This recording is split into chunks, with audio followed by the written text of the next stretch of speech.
Bonjour à tous, désolé pour ces petits problèmes techniques d'ajustement. Bienvenue pour la présentation des équipes, de la formule et de tout ce qu'il faut savoir pour la deuxième édition de l'e-Open de France. Je suis donc avec Luc, mais qu'on n'arrive pas trop à voir, on le voit des fois on le voit pas. Salut. Salut Luc. Donc aujourd'hui le programme, qu'est-ce que c'est? Déjà c'est de vous montrer l'ensemble des équipes inscrites. Alors on vous les a classées ici par ordre d'indice pour que vous puissiez voir où vous en êtes par rapport à l'ensemble des équipes. Vous avez l'indice de chacune des équipes.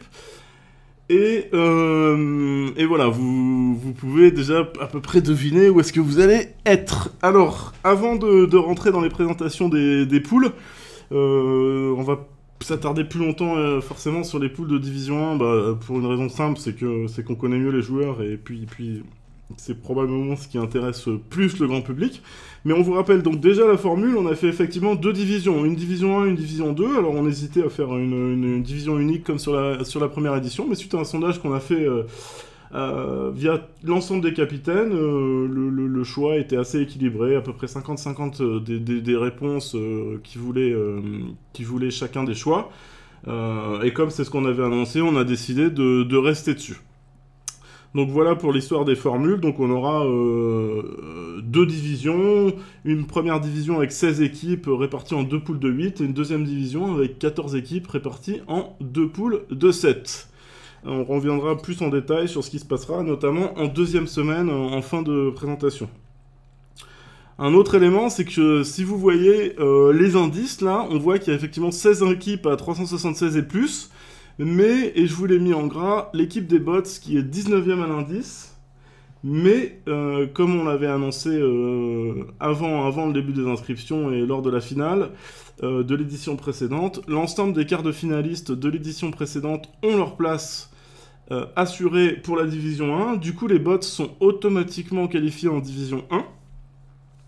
Ce qui fait qu'on a dû choisir entre l'ensemble des équipes 376, laquelle allait devoir malheureusement jouer en Division 2, et le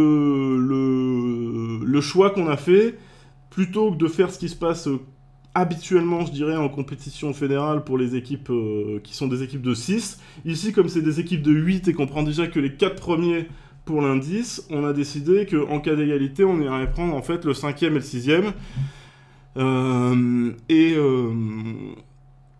Et à ce jeu-là, c'est l'équipe Epsilon qui est un peu derrière les autres équipes à 376 et qui sera donc l'équipe numéro 1 à l'indice de la division 2. Donc voilà pour la façon dont on a fait pour départager les équipes. Et alors ensuite, quelques détails qu'on voulait donner sur la compétition, on les rappellera à la fin, mais c'est pour que le maximum de personnes les entendent. Quelques petites précisions, changements, etc. par rapport à la première édition.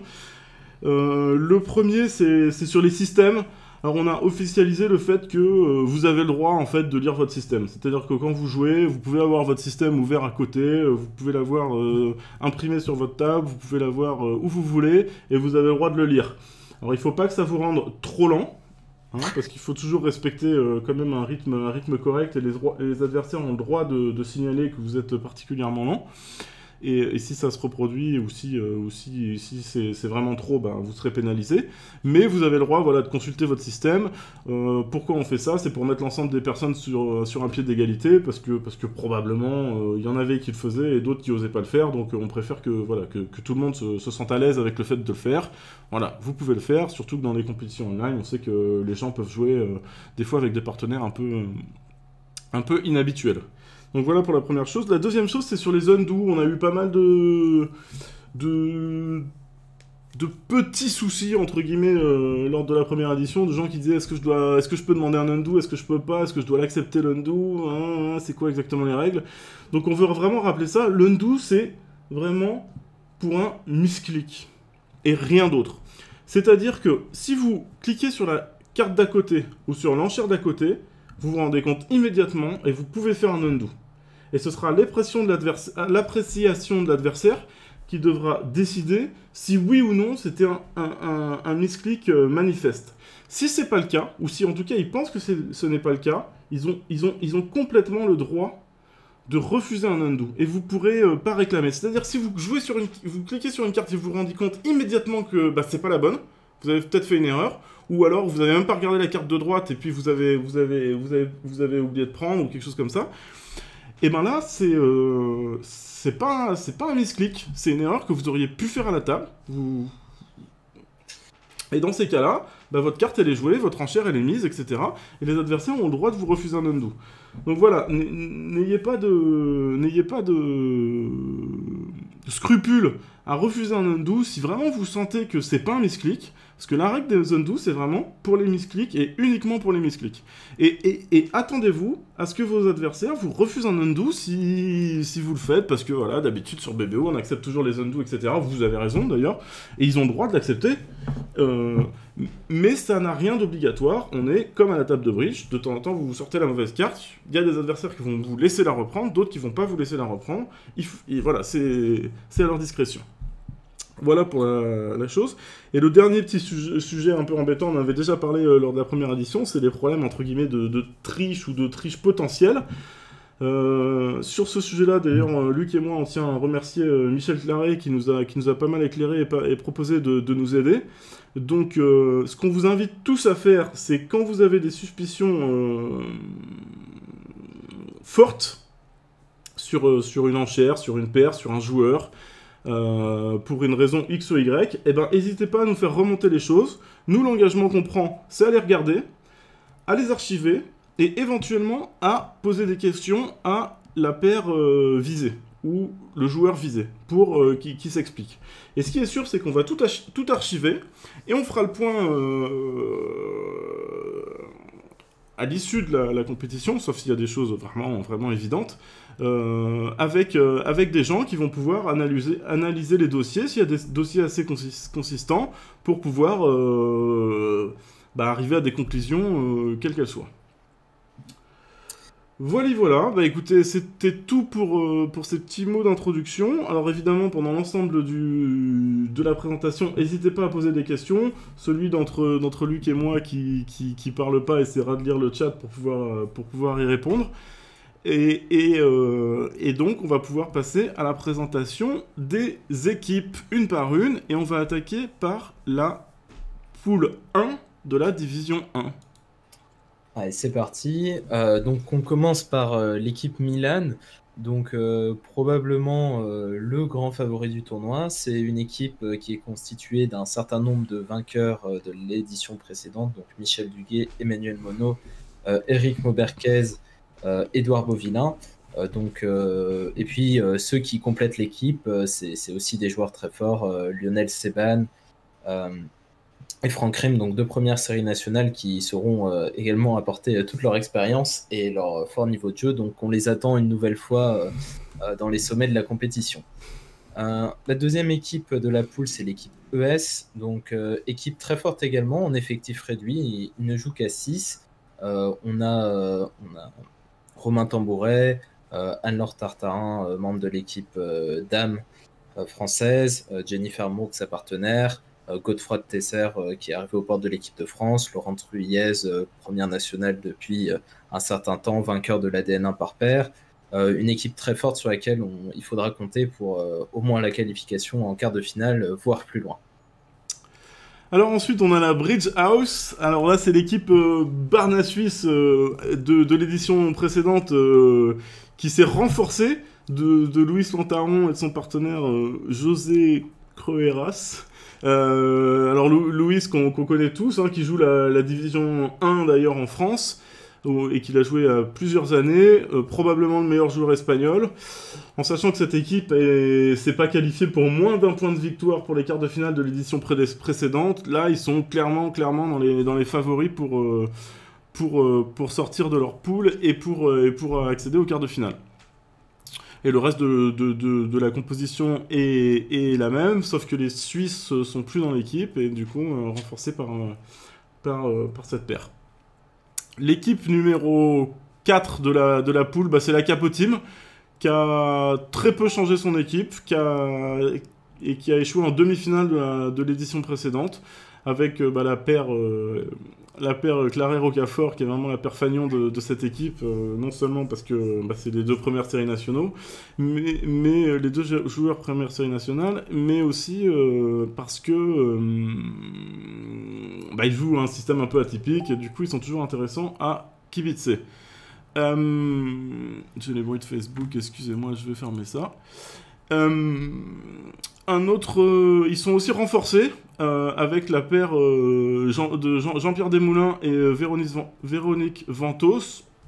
Donc deux joueurs très forts qui étaient dans l'équipe Nukai. Donc voilà, une petite modification dans l'équipe, mais je pense que dans l'ensemble, l'équipe est à peu près du même niveau, peut-être même un peu plus forte, et du coup, encore une fois, on les attend en quart de finale. Mais le problème, c'est qu'on attend un peu toutes les équipes en quart de finale, parce que cette équipe 9, Sushi, c'est une équipe anglaise, composée donc de 7 joueurs anglais, dont 2 vraiment top joueurs, avec Nick Sandqvist et Andrew McIntosh, qui sont vraiment parmi les tout meilleurs anglais. Andrew McIntosh est dans l'équipe Black, qu'on voit dans l'ensemble des compétitions. Tous les deux ont représenté l'Angleterre à de nombreuses reprises. Donc ça va vraiment être les 2 joueurs forts, qui font partie des deux joueurs les plus forts de la compétition avec les stars françaises qu'on a. Et 5 autres joueurs anglais qui sont aussi des joueurs très solides, très forts. Donc vraiment une équipe à surveiller, ou peut-être quand même ça dépendra un peu de, je sais pas à quelle fréquence ils vont faire jouer leurs 2 meilleurs joueurs qui sont comme je le disais, je pense clairement au-dessus du lot. Et l'équipe Challenge Guada, c'est un peu le challenge magique de l'édition précédente, sauf qu'il n'y a plus les Saporta. Du coup, il n'y a plus de magie dans cette équipe. Par contre, il y a de la Guadeloupe, avec Luc Soudan, Philippe Mathieu, Dominique Gérin, les 2 Picards, Jean-Claude Pelletier et Charles Gardier. Donc tout ça, c'est Guadeloupe. Donc des joueurs qui, en plus d'être des joueurs très, très forts techniquement, des premières séries PIC ou des premières séries nationales, alors on voit qu'il y a quelques premières... Les Picards, par exemple, qui ont des classements en fait de joueurs qui n'ont pas joué depuis longtemps. François, notamment, est en Angleterre, donc son classement ne veut pas dire grand-chose parce qu'il ne fait pas les compétitions en France. Mais voilà, c'est tous des très bons joueurs. Et ils ont l'expérience en plus de la Bermuda Bowl. Parce que, comme je ne sais pas si vous le savez, mais la Guadeloupe joue la Bermuda Bowl à peu près tous les ans depuis que je joue au bridge. Donc ils ont vraiment l'habitude de se frotter aux meilleurs. Et ça peut vraiment jouer dans les moments un peu cruciaux. Si c'est un peu chaud pour la qualification, on pourra compter sur eux pour gérer la pression. Ok, on passe à la 13e équipe à l'indice, donc Common Escorp, qui vient de l'équipe Universal Escorp de l'édition précédente, qui avait failli se qualifier en quart et qui avait échoué de peu après avoir mené longtemps sa poule. Donc on retrouve le capitaine Esteban Vallet et 4 autres joueurs qui étaient déjà là dans l'équipe, qui sont première série PIC, qui viennent de l'Est de la France. Et on a eu quelques recrues, donc Thomas Guichet et Pierre Bédouet, 2 jeunes joueurs. Donc Pierre Bédouet, c'était mon partenaire en junior. Thomas Guichet, il a un classement assez bas, mais il ne faut pas s'y fier, il joue plutôt première cœur. Et enfin, Aymeric Lebatteux, ancien membre de l'équipe de France junior, première série nationale, excellent joueur et excellent partenaire. Et puis enfin, dernière équipe de cette poule, donc 19e à l'indice, qui ont été pris, comme Christophe l'a dit, parce qu'ils ont été quart de finaliste de l'édition précédente, enfin en l'occurrence même finaliste, mais quart de finaliste était suffisant pour être en première division. Donc c'est la même équipe que la dernière fois, Nao Tabata, Maxence Fragola, Théo Guillemin, Léo Rombaud, Romain Bloch, Clément Taille. Donc ça c'est l'équipe de France moins de 20 ans. On a vu à quel point ils étaient forts pendant l'édition précédente. On espère qu'ils feront d'ailleurs une médaille l'année prochaine pendant les championnats de moins de 20 ans. Ils ont tout à fait le potentiel. Et ils sont renforcés par Ivan Caillot et Édouard Ducorail, deux presque juniors. Donc ils sont juste au-dessus la catégorie junior. C'est 2 très bons joueurs qui sont au niveau, qui sont tout à fait au niveau du reste de l'équipe et qui sauront apporter leur expérience. Bon, je pense que vous avez vu à quel point cette poule est extrêmement relevée. j'ai l'impression que toutes les équipes peuvent se qualifier. Toi aussi, Christophe? Ouais, je suis 100% d'accord. Notamment, par exemple, les bots qui sont... C'est peut-être injuste pour l'équipe 1, pour la poule 1 de les mettre enfin, dans cette poule 1, mais ça aurait été injuste pour la poule 2 de les mettre dans la poule 2, mais on a vu que c'était une équipe vraiment redoutable, qui jouait vraiment, vraiment beaucoup, beaucoup mieux que leur indice. Du coup, eux sont redoutables. Les Anglais, en plus d'avoir d'excellents joueurs, bah, ils ont un style que probablement bah, les Français seront moins à l'aise contre parce qu'ils vont jouer des choses différentes. On va avoir du Sanda Toufel, on va avoir des anciens un peu plus terroristes, on va avoir quelques conventions qu'on va pas connaître. Ce sera pas facile. Les Espagnols, bah, on l'a vu à la première édition, ils sont redoutables. Et là la paire qu'ils ont ajoutée est la meilleure paire de l'équipe. Donc vraiment, vraiment, ils vont être très forts. Alors comme on nous fait remarquer en commentaire, l'équipe Common eScorp qui avant-dernière à l'indice de la poule, ben, Émeric Le Batteux par exemple les champions du monde. Donc c'est un sacré avant-dernier. Donc c'est un sacré avant-dernier, voilà exactement. Alors passons sur la poule 2. Allez. Donc on commence par les premiers à l'indice de cette poule 2, donc deuxième à l'indice au total. Donc capitaine Jean-Louis Counil, première série nationale très investi dans les équipes fédérales. Alain Benoît, partenaire historique Olivier Gillard qui fait pas partie de cette équipe. Un certain nombre de premières séries nationales et de premières séries piques de très haut niveau. Et puis on retrouve aussi Paul Chemla, que honnêtement on n'attendait pas ici, mais vous le connaissez tous et ce sera un plaisir de le voir jouer dans cette compétition. Deuxième équipe, 700 atouts contrés, donc ils étaient déjà là pendant la première édition. L'équipe a un peu moins de joueurs que l'édition précédente, toujours le même capitaine Valentin Marot qui est un junior français. Il s'est bien équipé puisqu'il a 3 premières séries nationales dans l'équipe. Donc une équipe très forte à l'indice. On va voir s'ils sont capables de se hisser au niveau de leur indice qui fait franchement très peur sur le papier. Et on va voir si pour jouer à 6 leur porte préjudice, notamment pour faire tourner au niveau des paires, parce que c'est toujours compliqué à 6. Est-ce que tu peux jouer? Non, je peux pas. Et ben, on joue avec une paire non fitée. Et c'est le genre de problèmes qui peuvent arriver. On va voir s'ils sont capables de tenir la route. Alors ensuite, on a une olive sur le Brochu.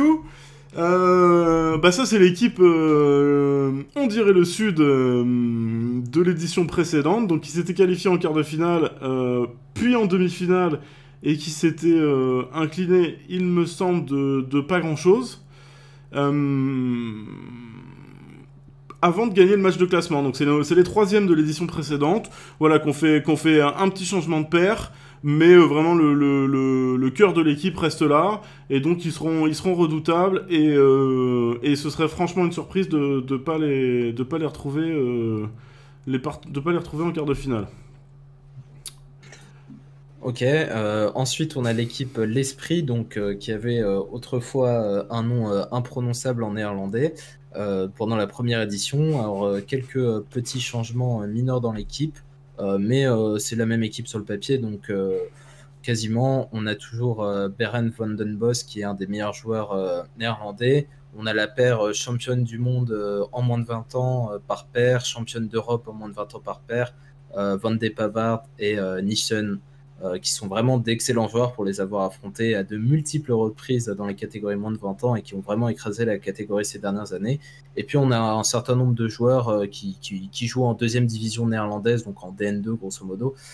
Donc une équipe très forte qui n'avait pas bien performé lors de la première édition, et on va voir s'ils sont capables de se refaire sur celle-ci. Alors ensuite on a l'équipe des Cannelés. Alors c'est une nouvelle équipe qui n'était pas du tout là en première édition. Une équipe très forte, hein, composée de... Alors l'indice c'est fait de deux premières séries nationales que sont Michel Lamongie et Patrice Dumager, que vous connaissez tous, qui écument les divisions nationales, 1 d'ailleurs. Donc voilà, là c'est vraiment les deux gros joueurs de l'équipe. Et ensuite on a pléthore de premières séries piques. Alors des gens qu'on voit, par exemple Najim, le capitaine de l'équipe, qui joue en division 3, en division 3 en DN4, j'ai joué contre lui cette année, un très bon joueur. Jean-Luc Palmieri, Yvan Rue, que je connais aussi très bien personnellement, et qui sont des joueurs très solides. Je connais pas les deux autres joueurs, mais j'ai aucun doute sur le fait que pour avoir été drafté dans cette équipe, ce sont des joueurs très costauds. Ok. On passe à l'équipe des Misérables, donc, qui vient du Valence Bridge Club. Alors une équipe qu'on connaît pas énormément.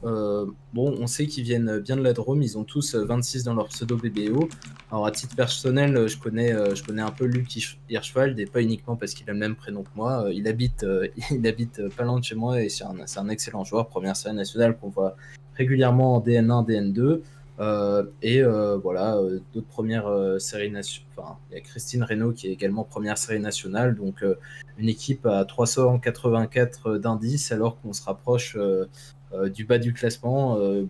Encore une équipe sur laquelle on peut compter pour essayer de se qualifier pour les quarts de finale. Comme dans l'autre pool, on voit que tout le monde a sa chance. Donc effectivement, vous voyez que les pseudo BBO nous confirment qu'ils viennent tous de Valence, hein. Le 26, la Drôme. On nous pose une question, juste du coup je vais y répondre. On nous demande pourquoi Beren Van Den Bos on lui a mis 100 et pas 96. On a essayé de faire un peu ce que fait la fédération, c'est-à-dire que les joueurs où il n'y a aucun doute sur le fait qu'ils seraient première série nationale, parce que c'est des top joueurs dans leur niveau, dans leur pays, ils ont 100.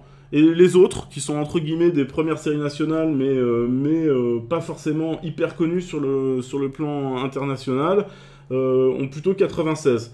Et là, si vous regardez les joueurs qu'on a mis, qui sont donc Berend dans l'équipe des Hollandais, Nick Sandqvist et Andrew McIntosh, je pense que à peu près personne remettra en cause le fait qu'ils seraient sans problème première série nationale.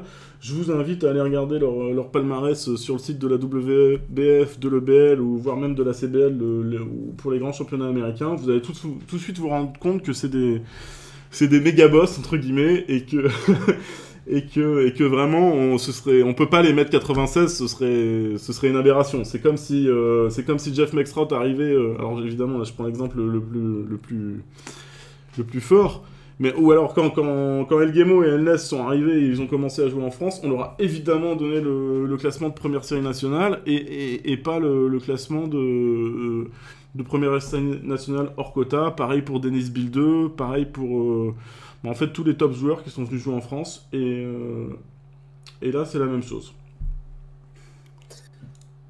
Ok. Alors après on a le clan des 7. Alors ça c'est une équipe de Parisiens très forts. Alors voilà, tous les Parisiens les connaissent parce qu'ils font toutes les compétitions. Moi j'ai joué beaucoup contre eux, toujours très solide, toujours très dur à jouer. Le couple Renouno, Guillaume Fréjac, alors j'ai même joué avec lui pendant 2 années je crois, il y a 8-9 ans, joueur très solide qui est dans toutes les divisions nationales. Frédéric Brunet qui est première série nationale et qui joue aussi en division nationale. Et voilà, le reste de l'équipe, tous de très bons joueurs. Alors pourquoi je dis parisiens? C'est pas parce que j'aime pas les noms parisiens, mais parce que généralement quand même la densité de population tout simplement à Paris est plus élevée, ce qui fait que souvent il y a plus du coup la densité de bridgers est aussi plus élevée, et que pour être première série pick souvent c'est un peu plus dur à Paris que dans le reste de la France, qui est plus vrai je dirais pour les classements nationaux, parce que les classements nationaux se font souvent dans les divisions nationales, et là ça revient entre guillemets sur un pied plus d'égalité, parce que tout le monde se retrouve en première série en division nationale, et on joue contre tout le monde. Merci, ça fait plaisir à entendre. Et puis il nous reste donc la dernière équipe de cette première division, 15e à l'indice, les Petits Prometteurs. Une équipe qui a été créée à l'occasion de ce deuxième e-Open de France, où on retrouve quelques membres de l'équipe Black Flag, donc des Parisiens. Ils ont été renforcés par 2 anciens membres de l'équipe dames, Elisabeth Hugon et Daniel Avon. Une équipe tout aussi forte que celle qu'on a vue précédemment. J'en ai marre de donner des qualificatifs élogieux, mais franchement, le niveau est très très relevé, et j'espère que vous vous en rendez compte, et cette équipe n'y fait pas exception. Alors juste, on nous faisait une petite remarque qu'on n'avait pas présentée, Gerdjan Polissen. Alors comme je vous l'ai dit dans le chat, ouais, c'est normal, hein, c'est parce que lui il m'a piqué mon équipe, c'est moi qui devais la présenter, il n'était pas présenté, il n'était pas préparé. Oh, Donc effectivement dans cette équipe, on a Gert Polissen qui est un top joueur néerlandais également. Alors, mais qui joue en France depuis un certain moment, donc pour ces histoires de classement, j'ai vu que le message dans le chat est arrivé à peu près au moment où on parlait des classements. C'est pas tout à fait pareil pour lui, parce que je crois qu'il joue en France depuis suffisamment longtemps pour que son classement reflète des résultats de compétition en France. Donc, avec plein de partenaires différents d'ailleurs. exact, et tout à fait, avec plein de partenaires différents, mais du coup voilà, il y a pas de... Son classement est un classement suite à des performances en France. Effectivement, le clan des 7, quand même, pour répondre à la deuxième question, il s'était inscrit à 7, et Fred Brunet s'est, je crois, rajouté un peu au dernier moment, et Olivier Jacques nous a fait un petit email disant qu'il devrait changer le nom de l'équipe, mais que finalement il le faisait pas, parce que voilà, c'était trop compliqué, mais c'est une très bonne remarque. Il y a un intrus, et l'intrus c'est Frédéric Brunet, que je salue bien fort. Alors, ce qu'on vous propose du coup, pour... les poules de la D2, c'est on va passer dessus, tranquillement. N'hésitez pas à poser des questions si vous en avez. Et pendant qu'on passe dessus à l'écran, Luc va vous expliquer un peu comment ça va se passer plus concrètement pour la formule. Alors au niveau de la formule, comme lors de la première édition, pendant la première semaine, donc ça va être une phase de round robin, donc vous allez affronter chacun de vos adversaires une fois. Pour la deuxième division, il y a un bye, donc il y aura un match dans la semaine où vous jouerez pas. Et puis au bout de cette semaine, il y aura une phase de KO. Donc pour les 4 premiers de chaque poule de la première division, ce sera quart de finale, demi-finale, finale. Et ils s'affronteront pour gagner le titre, pour gagner ce deuxième e-Open de France. Pour ceux qui sont en bas de la première division, ils vont s'affronter aussi dans des KO, mais dans l'objectif de ne pas descendre en deuxième division. Et ce sera exactement la même chose de manière symétrique pour la deuxième division. Puisque les 4 premiers joueront des barrages pour essayer d'accéder aux premières divisions. Voilà, je vous ai fait un résumé assez bref. Il y aura plus de personnes qui descendront que de personnes qui montent pour évidemment laisser un peu de place au wildcard. Si vous avez des questions un peu plus spécifiques, on prend. Alors juste une petite... je l'ai highlighté en passant sur l'équipe, là. Vous voyez que dans l'équipe allemande, il y a dans l'équipe autrichienne, pardon, il y a un 96. Bah là, c'est typiquement ce que je disais. On s'est renseigné sur ce joueur, qu'on connaissait honnêtement pas, hein, Arno Lindermann. On nous a dit que c'était un des très bons joueurs autrichiens, un première série nationale en Autriche. Mais pour nous, il n'avait pas la statue en gros des joueurs dont on vous a parlé tout à l'heure. Du coup on l'a mis 96 parce qu'on respecte son classement, mais voilà, on a essayé de faire comme fait la Fédération française. C'est pas un joueur de entre guillemets de classe internationale, et du coup on lui a mis 96 plutôt que 100. Ouais, grâce à notre correspondant autrichien Stefan Thor. Alors, est-ce que tu as quelque chose à rajouter sur le format que j'aurais pas dit ou Non, on va peut-être juste effectivement préciser l'histoire du barrage entre ceux qui seront dans les 4 derniers de la... Dans les détails. Ouais, tu voulais pas rentrer dans les détails, mais juste... Ouais, je peux le faire. Voilà, entre les 4 derniers, les 8 derniers en fait de la D1 et les 8 premiers de la D2... alors les 2 premiers de la D2 monteront quoi qu'il arrive, donc ils vont jouer pour savoir qui gagne. Mais en fait, les perdants de la demi-finale de la D2 vont jouer un match de barrage contre les perdants de la demi-finale du match pour se maintenir. Et donc, en gros, l'ensemble des demi-finalistes jouera jusqu'au bout, parce qu'il y aura un match de classement qui servira de montée-descente entre les demi-finalistes malheureux de la D1, de la D2 et les demi-finalistes malheureux des 8 derniers de la D1. C'est un peu compliqué, mais voilà. Vous y verrez plus clair quand on arrivera à cette phase. On nous pose une question, est-ce que la composition exacte de toutes les équipes seront consultables sur le site ? On s'occupe de ça dès qu'on a fini ce live. On va tout mettre sur le site internet. Vous aurez toutes les informations nécessaires là-dessus avec l'ordre des matchs, etc. D'ailleurs, je vais vous annoncer que le premier match qui sera au Vugraph, ce sera l'équipe ES, donc l'équipe dont le capitaine est Romain Tambouret, contre l'équipe des Bots, donc les moins de 20 ans, qu'on a vu en phase finale la dernière fois. Donc on reste sur du classique pour commencer, et un match de haute volée. Alors, on nous pose une question, pourquoi il y a 2 fois les... Alors, le même joueur dans l'équipe 26, c'est parce que on a un petit... c'est une erreur, ça. C'est un mari et femme qu'on a dû... Un problème de... Je pense que c'est mari et femme ou père et fils, faudrait qu'on regarde, mais c'est 2 fois le joueur différent. C'est une bonne remarque, on va... Merci de nous le faire noter, on va le régler avant de mettre ça sur le site internet. Donc effectivement, on va vous mettre l'ensemble de toutes ces informations sur le site internet là dans la soirée. Et on va aussi vous mettre notamment votre programme pour toute la semaine. Et notamment important pour les équipes donc, de Division 2, parce que comme c'est 2 poules de 14, chaque équipe aura un bye en première semaine. Ouais. Tout à fait. Ouais, alors les erreurs sur les noms, c'est rien de bien grave. Hein. C'est juste les prénoms qui sont mauvais. C'est pas que le joueur est en double. Voilà, ne vous inquiétez pas, ça c'est rien du tout. C'est une question. Rajouter un espace dans le fichier Excel. Voilà, c'est exactement ça. Voilà. Eh ben écoutez, je sais pas si vous avez d'autres questions. Ouais, donc je disais du coup, il y aura un bail pour les équipes de D2, donc le programme peut être important pour faire votre line-up. De la même façon que la première édition, on vous enverra un lien vers un... Alors ils appellent ça un questionnaire, je crois, pour nous envoyer les line-up quotidiennement. Mm-hmm.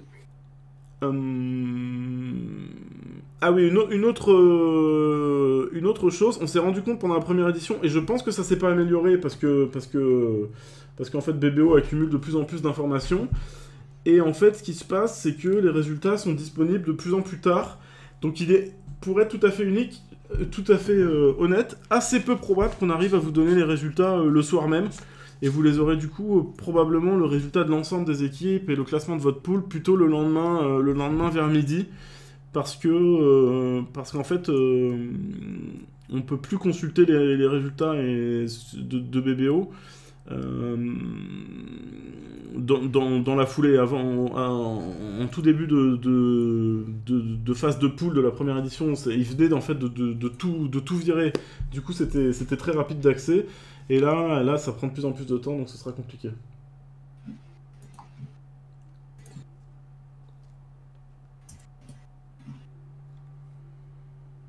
Alors, Luc, il faut qu'on te renvoie les convention cards. Alors, pour les systèmes un peu louches, dont le pic commun fait partie, oui, il faut envoyer les feuilles de convention pour que les adversaires puissent consulter. Donc il y a notamment aussi du Blue Club qui va être joué par les Autrichiens, donc un système en canapé. Pourquoi l'équipe, on dirait le Sud, joue en 2e division alors qu'ils étaient qualifiés en quart? Il n'y a pas d'équipe, on dirait le Sud, non, si je dis pas de bêtises. Il n'y a pas d'équipe, on dirait le Sud, ouais. Alors peut-être il y a une erreur de nom, ça c'est possible, mais il n'y a pas d'équipe, on dirait le Sud. Je vérifie là. Non. Non, il n'y a pas d'équipe, on dirait le Sud. Voilà, exactement. Mais l'Olive sur le brochure, elle est bien en division 1. Elle n'est pas en division 2. Elle est... je sais plus exactement. Oui, elle est plutôt bien placée, un indice d'ailleurs. Elle doit être dans la poule 2. Voilà, elle est troisième indice de la poule 2. Ouais. Ouais, c'est ça, 2e poule de la D1. Ils ont changé leur nom, bah oui, ils ont le droit. Hein. Ils perdent pas leur place en D1 parce qu'ils ont changé leur nom, on n'en est pas encore là. On pourrait faire payer un frais supplémentaire, mais non, on n'a pas fait.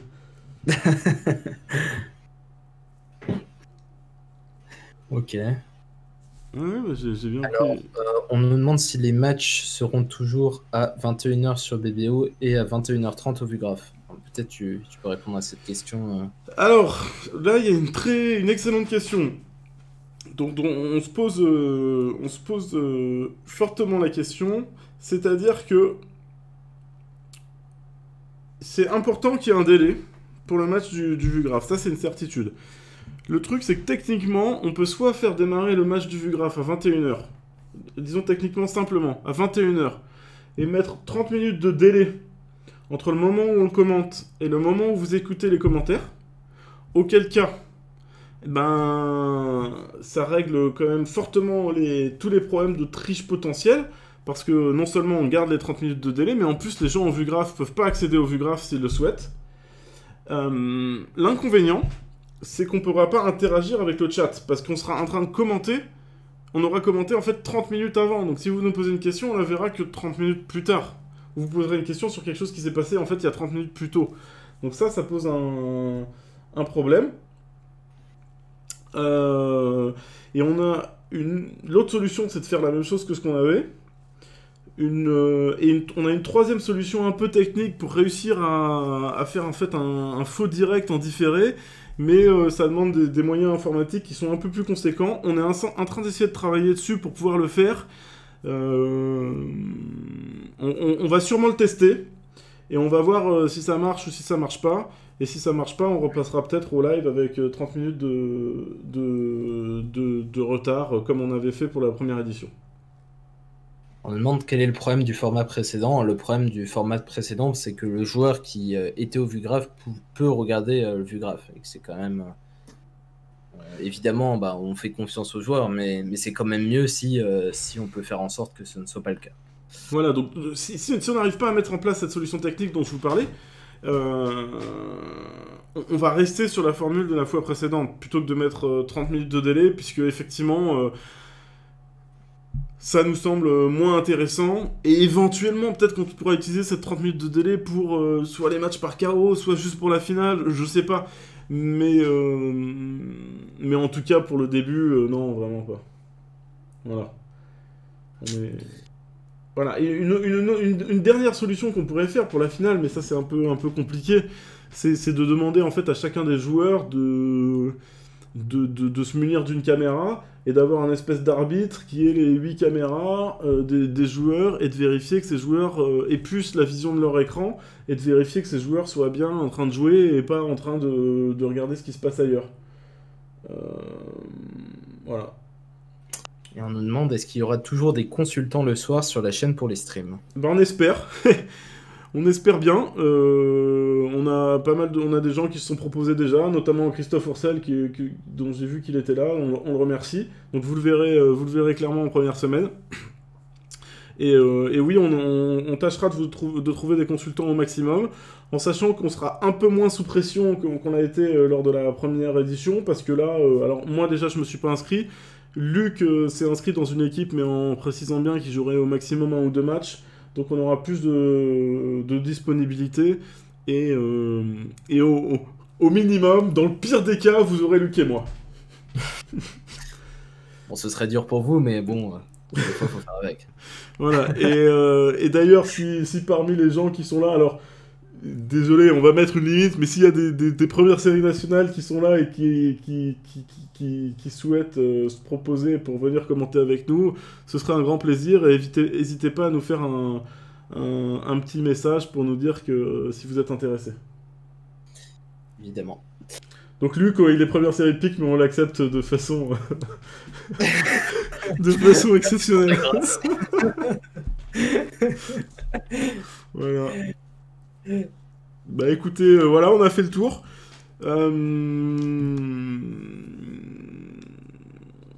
Je sais pas si vous avez d'autres questions. Si Luc fait pas le même accent que Nelson Montfort, il n'a pas le droit de stream vu son classement. Ouais. Alors l'ordre des matchs, c'est un peu compliqué, mais on vous mettra tout ça. Mais en gros, vous aurez chacun un tableau qui ressemblera à ça. Donc pour chaque poule, avec chaque jour, donc le round 1, le round 2, le round 3, le round 4, le round 1, et l'ordre des matchs.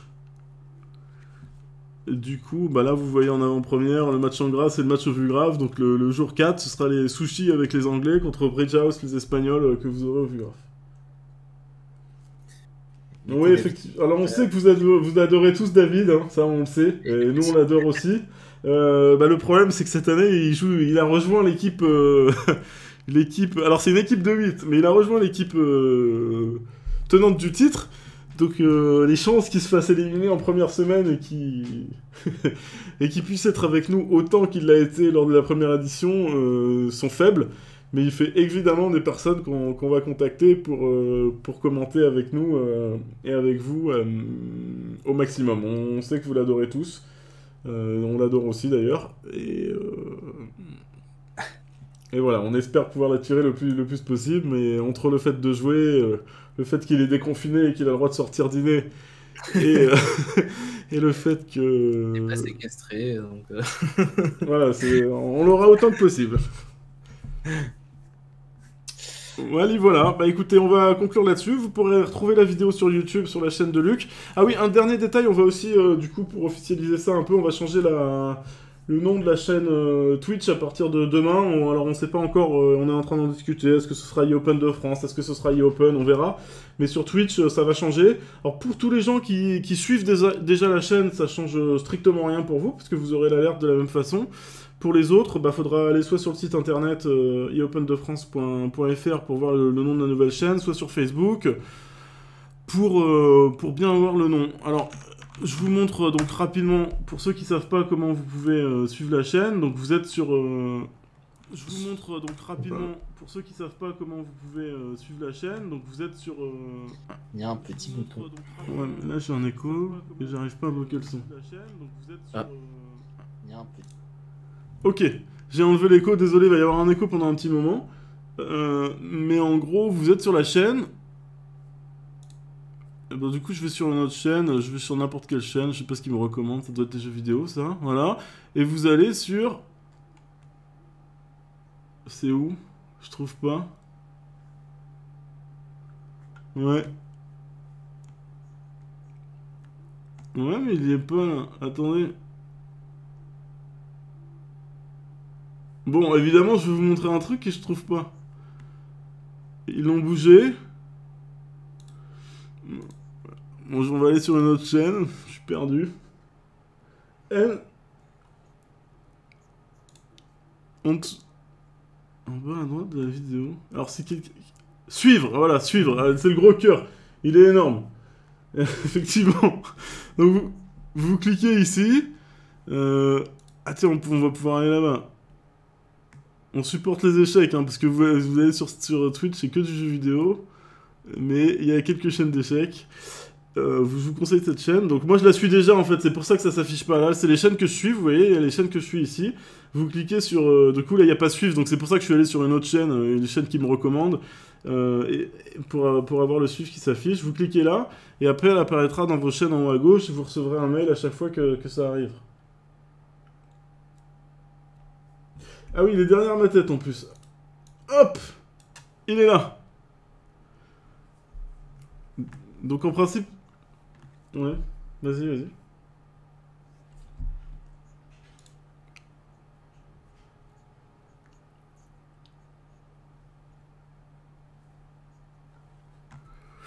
Ouais, alors il y a pas mal de choses, on a plein d'idées sur des choses à rajouter. Je sais pas si on va réussir à tout faire, ce qu'on va réussir à faire ou ce qu'on va pas réussir à faire, mais ce qu'on aimerait mettre en place, c'est déjà des interviews. Alors soit à partir d'écart, mais un peu comme on avait fait pour le premier segment de la finale, mais on s'y est pris un peu tard, et du coup, bon voilà, les gens n'ont pas forcément le temps, mais des interviews, des audio, hein, vidéos si possible, mais des protagonistes, avoir plus d'informations sur les systèmes, on va essayer de lancer un mail quotidien un peu automatique pour récolter le plus d'informations et puis pour pouvoir vous présenter un show de qualité un peu supérieure. Ouais, apparemment tu m'as mute. Mais... Non, je t'avais mute quand tu disais des choses pas intéressantes, mais là je t'ai mute, c'est bon. Ok, super. C'est vrai que c'est plus quel quand il se... Ouais, non, effectivement, je t'avais mute, c'était parce que je trouvais pas le bouton mute des streams et ça faisait l'écho. Ok.